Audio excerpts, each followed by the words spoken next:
upavane khuṋjiyá khuṋjiyá Konakháne tava dekhá na pai Bhúdhare ságare niiháriká pare Kotháy ácha jáná Konakháne tava dekhá na pai Vane Upavane khuṋjiyá khuṋjiyá Konakháne tava dekhá na pai Bhúdhare ságare niiháriká pare Kotháy ácha jáná Konakháne tava dekhá na pai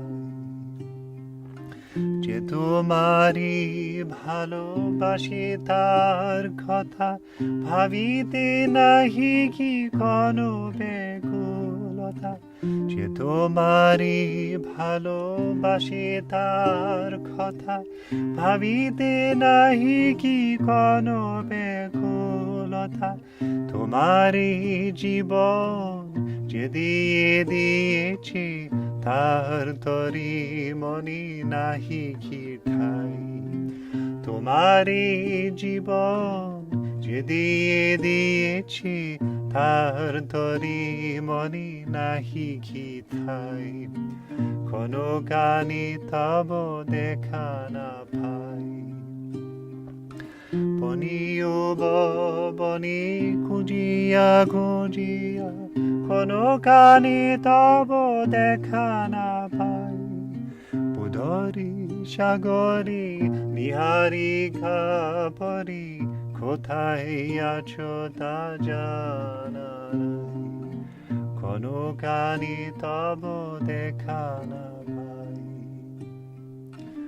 আজ বুঝিলাম মনেতে রয়েছো মনোভূমি আলো করিয়া রেখেছো আজ বুঝিলাম মনেতে রয়েছো মনোভূমি আলো করিয়া রেখেছো বাহির বেশি খুঁজিয়া খুঁজিয়া কাছেরে দড়ি পাঠাতে চাই বাহির বেশি খুঁজিয়া খুঁজিয়া কাছেরে দড়ি পাঠাতে চাই Konakháne tava dekhá na pai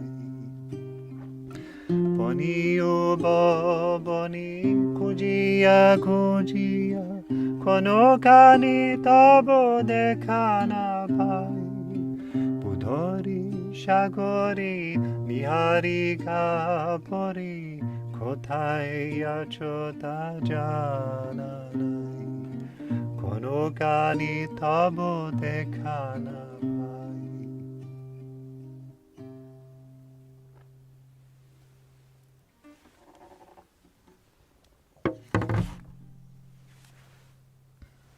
Namaskar. This beautiful song, Vane Upavane, is about the eternal quest for the supreme consciousness, for the inner happiness and the inner peace. Vane Upavane khuṋjiyá khuṋjiyá Konakháne tava dekhá na pai Bhúdhare ságare niiháriká pare Kotháy ácha jáná In the forest and garden, ever seeking, nowhere do I meet with thee. On mountain, in the sea, or over the galaxy, where you are is a mystery to me. যে তোমারে ভালোবাসে তার কথা ভাবিতে নাহি কি কোনো ব্যাকুলতা তোমারে জীবন যে দিয়ে দিয়েছে তার তরে মনে নাহি কি ঠাই One who is in love with you, his words to consider, aren't you curious a little? One whose life has been offered in your mind, is there no place for him? আজ বুঝিলাম মনেতে রয়েছো মনোভূমি আলো করিয়া রেখেছো বাহির বিশ্বে খুঁজিয়া খুঁজিয়া কাছের দূরে পাঠাতে চাই Today I've understood that you've stayed in the mind the psychic realm you have kept making bright, always searching the world outside, I would send away the one who remains nigh. So sometimes we are searching for that infinite happiness outside, and we will not find it anywhere.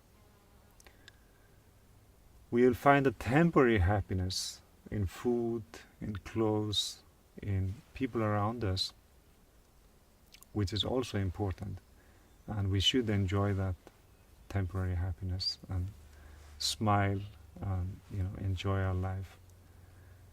But we should enjoy it with the feeling that the life, everything around us, is the expression of that supreme consciousness.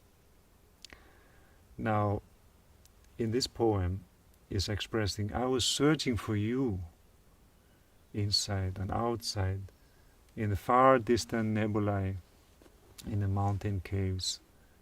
But where are you? I could not find you.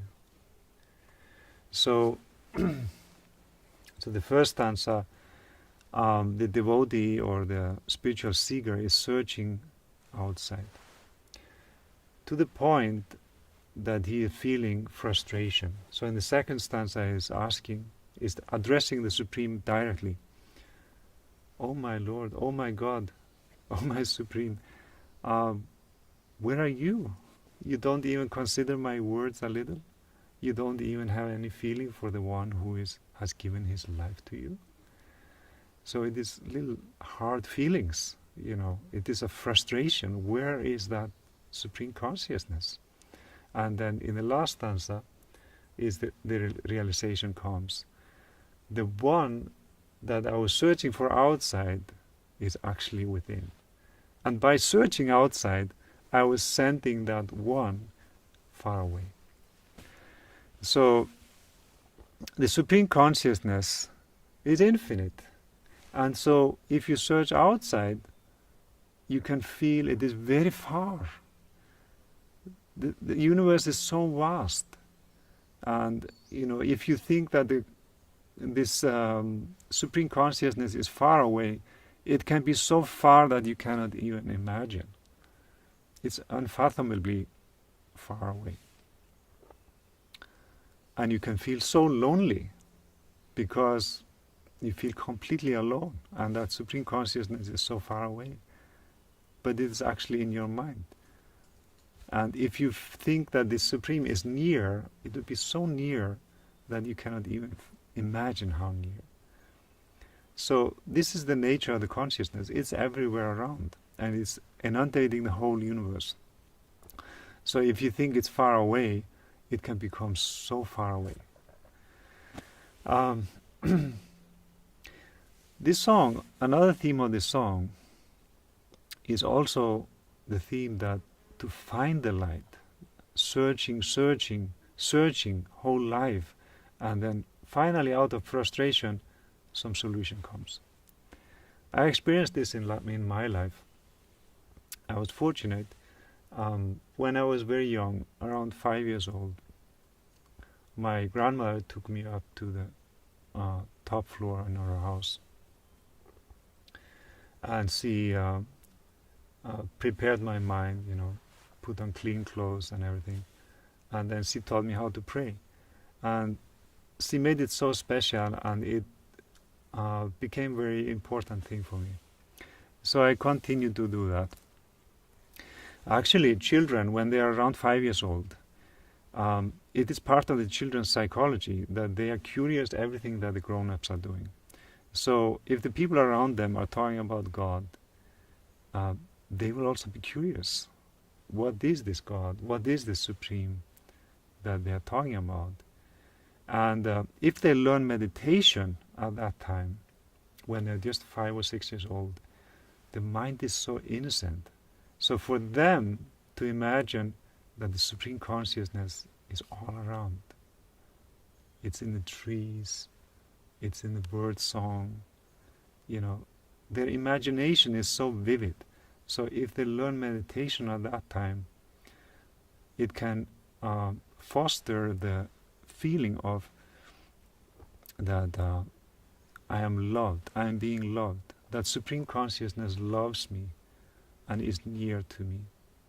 So it's very important to, if you have children, you can teach them Bhavanam Kevalam, meditation, and explain that it's a loving consciousness which is all around, all around.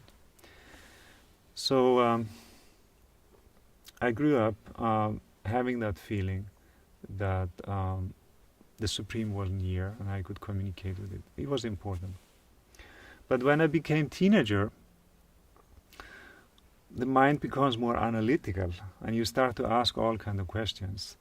Where am I going? What's the purpose of this life? Where am I heading? What happens after death? And I couldn't really find any good answers. Not answers that really satisfied my heart.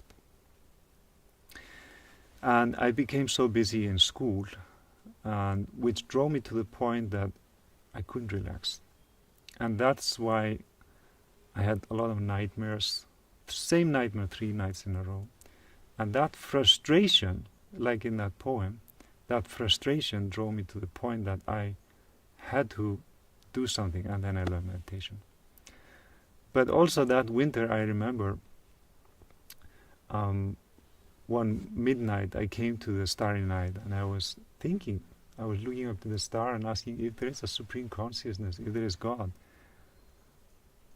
there must be something more in this life than just being busy.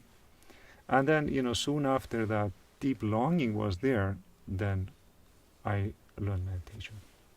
First Bhavanam Kevalam, and then 3 months later, one Dada came and I learned my first lesson. In other sutram it is said, Muktya Kangsha Shad Guru Prapti. It means that when the desire is intense, then the Guru will appear.